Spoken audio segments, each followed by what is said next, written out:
Salam alaikum wa rahmatullahi wa barakatuh. Que la paix soit au cerveau. Bonjour à tous et à toutes. Aujourd'hui, on va mettre l'accent, si vous voulez, sur l'introduction à l'étude du droit. Bien sûr, nous avons abordé dans la première séance l'histoire du droit. Maintenant, on doit focaliser sur une petite introduction pour bien comprendre une telle réglementation, la dite droit. Droit d'une manière générale a pour finalité d'organiser la vie dans la société. Autrement dit, il s'agit ici d'un ensemble de règles générales qui régissent les relations entre les particuliers pour désigner leurs prérogatives et leurs droits et finalement de mettre l'accent sur toute action permise, si vous voulez, ou d'interdire d'agir et ainsi de suite. Donc c'est ça d'une manière générale, une telle réglementation, on l'a dite, droit est toujours en l'occurrence pour objectif d'organiser la vie humaine dans la société. Donc c'est ça la définition exacte du droit. Bien évidemment, trouver deux célèbres branches à cet égard, à savoir, premièrement, on trouvait droit privé et en deuxième lieu, on trouvait le droit public. Ça veut dire quoi le droit privé? En fait, c'est tout simplement un ensemble de règles générales qui régissent les relations entre les particuliers, c'est-à-dire entre les personnes qui ne sont pas dotées en fait d'une puissance publique. Leur intérêt, leur souci, finalement, leur objectif, c'est de défendre l'intérêt particulier. Ensuite, en ce qui concerne le droit public, il s'agit tout simplement d'un ensemble de règles générales qui régissent les relations, soit entre l'État avec les particuliers, soit entre les deux États. Il y a toujours dans le rapport une puissance publique, peut-être un État, peut-être une administration, peut-être même une organisation, soit nationale, soit internationale, dotée finalement d'une puissance publique. Donc on trouvait toujours dans le rapport une puissance dotée, une autorité dotée effectivement d'une puissance publique. Leur premier souci, leur premier intérêt, finalement leur objectif, c'est de défendre l'intérêt général. Donc on peut mettre l'accent de ce point de vue, les deux axes qu'on peut les trouver au sein du droit public, à savoir on trouvait également le droit public interne et le droit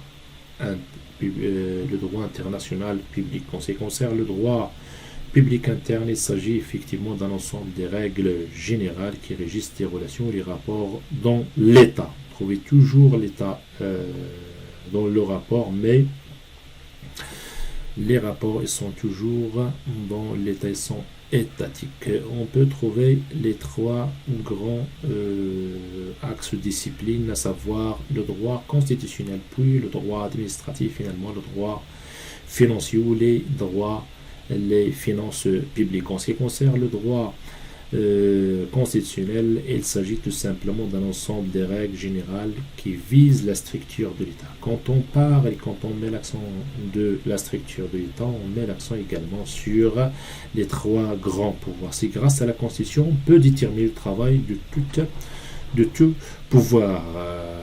Quand il s'agit du pouvoir législatif et qu'il a pour objectif d'émaner de faire l'émergence de toute loi, l'institut qui a cet objectif, c'est le Parlement avec deux célèbres branches. En ce qui concerne le droit administratif, il s'agit effectivement d'un ensemble de règles générales qui visent la structure de l'administration, c'est-à-dire toutes les lois, toutes, si vous voulez, les réglementations qui ont pour objectif d'organiser la vie humaine, la vie des citoyens, la vie en fait des fonctionnaires au sein de l'administration. Vous voyez donc, c'est-à-dire les rapports entre un président, c'est-à-dire un directeur avec leur assujetti, avec leurs subordonnés d'une manière générale. Donc c'est ça la finalité, donc il défend effectivement l'intérêt général de l'administration. On trouvait des différentes disciplines au sein du droit administratif, à savoir par exemple la gestion administrative, les contentieux administratifs, l'intérêt général, le service public, les autorités publiques et ainsi de suite. En ce qui concerne le troisième volet, à savoir les finances publiques ou le droit financier qui a pour objectif de viser ou de régulariser ou d'organiser, si vous voulez, le côté financier de l'État, savoir les dettes, les engagements, les dépenses et ainsi de suite. Donc c'est un ensemble de règles générales en fait qui régissent, si vous voulez, les dettes ou le budget de l'État d'une manière générale. Donc il y a toujours un intérêt général de l'État. En ce qui concerne le droit international public, il s'agit effectivement d'un ensemble des règles générales qui régissent les relations interétatiques, c'est-à-dire entre les États. Trouver des accords internationaux, trouver des conventions internationales à cet égard qui ont pour objectif d'organiser la vie humaine à l'échelle internationale. On trouvait des différentes réglementations dans cette perspective, à savoir par exemple le droit international économique. En fait, on peut trouver le droit de l'environnement, bien entendu, on peut trouver à cet égard le droit de la mer, le droit international humanitaire. Donc il y a toute une série de réglementation dans cette perspective. En ce qui concerne par exemple le droit de la mer, il s'agit ici d'un ensemble des règles générales qui régissent, si vous voulez, les relations interétatiques en relation avec les espaces maritimes en effet. Donc c'est ça, d'une manière générale, la définition du droit de la mer. En ce qui concerne bien entendu le droit de l'environnement, il s'agit également d'un ensemble des règles générales qui régissent les relations interétatiques qui ont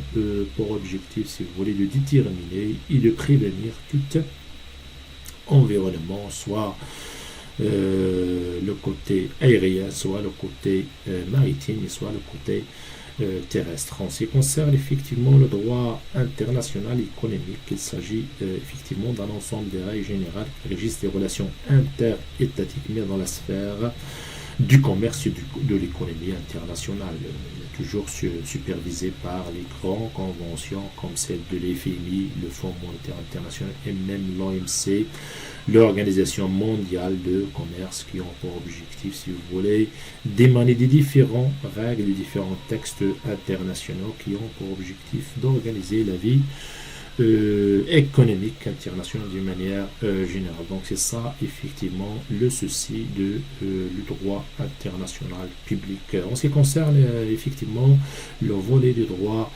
privé, qui est un ensemble de règles générales qui régissent les relations entre les particuliers, défend effectivement l'intérêt privé, l'intérêt particulier de tous les citoyens d'une manière générale. Donc c'est ça leur intérêt particulier. On trouvait des différentes disciplines, différentes, si vous voulez, réglementations comme celle, par exemple, droit civil, droit commercial, droit foncier, droit pénal, les droits des procédures civiles et des droits des procédures pénales. Donc il y a tout un tas de réglementations au sein du droit privé. Quand on, par exemple, on parle le droit civil, c'est une branche très célèbre, on le trouve partout, surtout dans la responsabilité, dans les contrats d'une manière générale. En ce qui concerne le droit commercial, qui est également un ensemble des règles juridiques qui régissent les relations ou les rapports, soit entre les deux commerçants ou entre un commerçant avec un particulier, mais l'acte il sera toujours en relation avec le commerce. En fait, quand on veut aborder le droit pénal, est un ensemble de règles juridiques qui régissent, un ensemble de règles juridiques qui régissent, si vous voulez, la marge de l'ordre public. Toute personne qui ne respecte pas notre ordre public, notre réglementation pénale, donc la sanction est toujours effectivement que l'autorité compétente il a pour objectif d'émaner, de sanctionner toute personne qui ne respecte pas, qui abuse, si vous voulez, toute règle juridique. En ce qui concerne le droit foncier, est aussi un ensemble de règles juridiques qui a pour objectif de déterminer soit de rédiger, de signer un contrat de vente, un contrat d'achat d'un foncier, d'immatriculer en fait un foncier, soit un lieu, soit un terrain, soit une maison, et ainsi de suite, ou l'opposition d'exécuter l'opposition au sein des tribunaux étatiques, même au sein des administrations chargées de la conservation foncière. Donc de ce point de vue, est toujours supervisé par le droit foncier. On trouvait aussi le droit des procédures civiles, qui est un ensemble de règles juridiques qui déterminent la procédure qu'on peut suivre au cas de conflit, soit civil, soit commercial. Et la même chose pour le droit des procédures pénales. C'est un ensemble de règles en fait juridiques qui régissent, si vous voulez, qui déterminent en fait la procédure s'il y a par exemple un crime ou un délit, si vous voulez, une contravention. De ce point de vue, est toujours en relation avec les différents pénaux, c'est-à-dire tout crime pénal. On peut aborder le droit des procédures civiles. Donc, d'une manière générale, c'est ça la définition de règle, de la règle du droit d'une manière générale. Et puis, les deux célèbres branches ont trouvé en fait le droit, les deux axes du droit public, à savoir droit international public et droit public interne.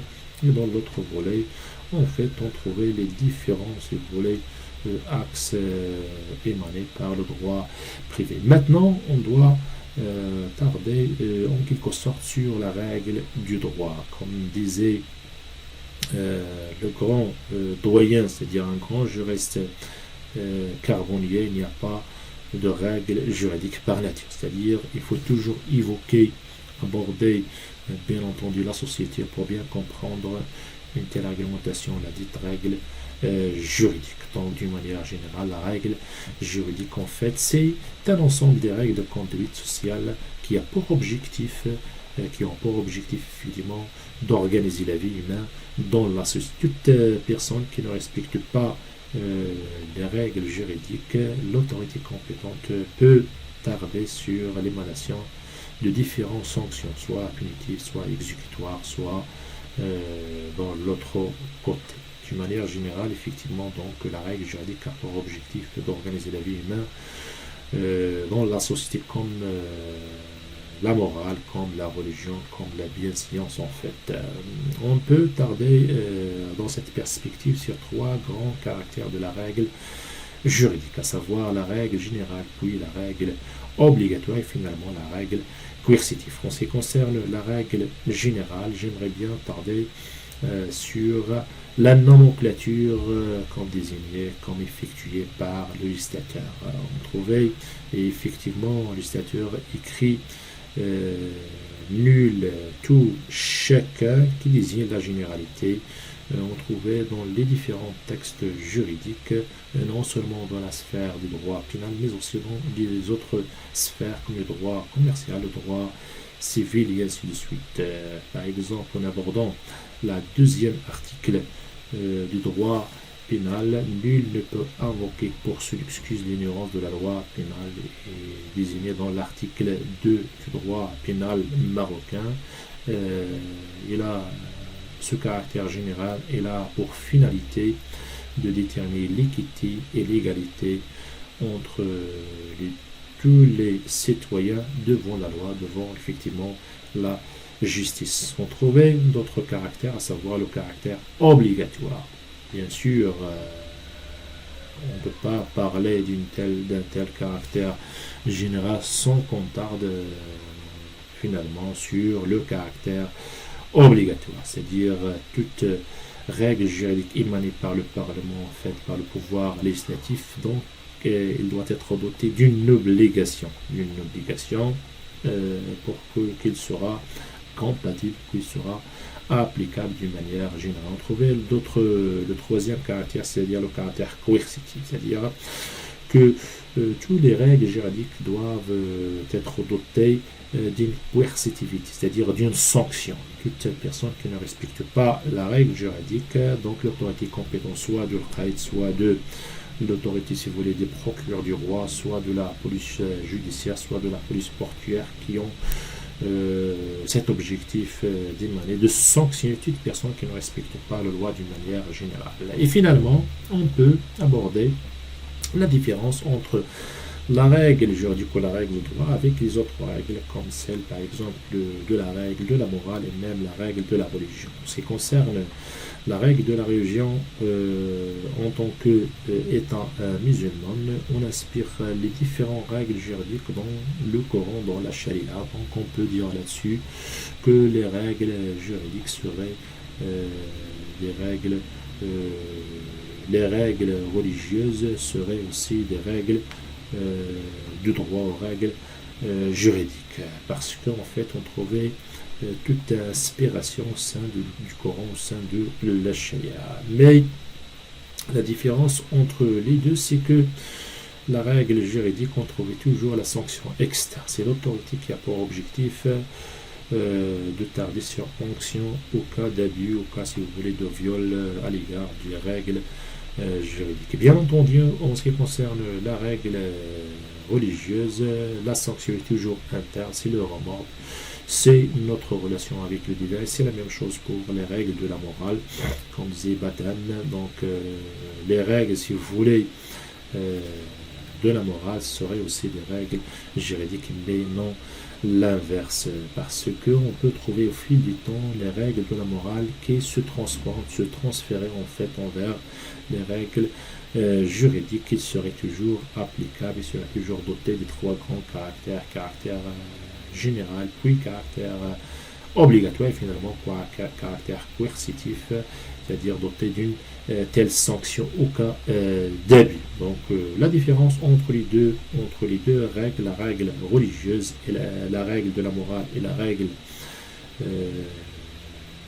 de droit ou la règle juridique, on peut trouver cette différence, on peut la trouver dans la sanction. La sanction dans les règles juridiques est toujours externe, c'est-à-dire l'autorité a pour objectif de tarder sur une sanction, soit exécutoire, soit punitive. Par contre, dans la règle de la morale, on trouvait toujours des sanctions qui sont internes, c'est-à-dire le remords, c'est-à-dire elles sont toujours internes. Donc c'est ça, effectivement, la différence entre les deux règles. Donc merci beaucoup et infiniment pour votre soutien. Donc on se rencontrera Inch'Allah dans les séances qui vont venir Inch'Allah. Merci à vous infiniment.